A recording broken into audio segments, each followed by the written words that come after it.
ทรงจำของเฮาที่ผ่านมาอีกภาษาบางนานคงกลายเป็นเรื่องเก่าคิดขึ้นมาครั้งใดยิ่งเหตุที่ใจเกิดความเหงาเรื่องราวของเฮายังบ่เคยจางหายไปในทุกๆครั้งที่ยืนอยู่ตรงนี้ที่เก่าๆเมื่อวันวานที่ซึ่งเหตุการณ์เหล่านั้นยังคงประทับใจ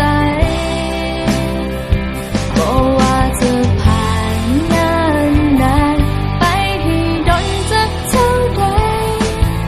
หัวใจจะบ่มีวันลืมหากในวันนี้เฮานั้นต้องเดินแยกกัน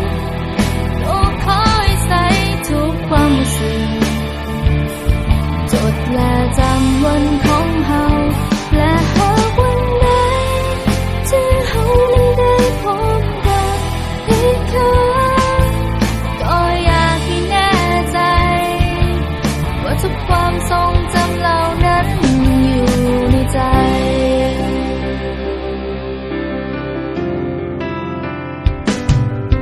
เหตุการณ์ที่ผ่านเข้ามานับจากนี้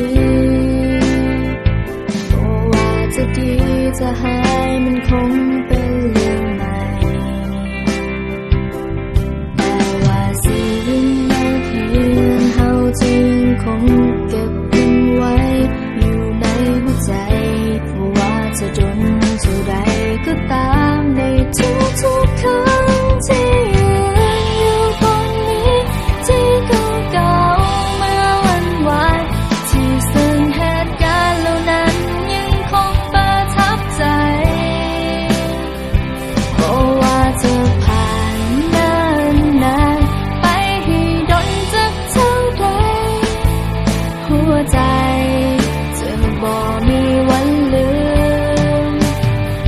หากในวันนี้เฮานั้นต้องเดินแยกกันก็ขอให้ใส่ทุกความรู้สึก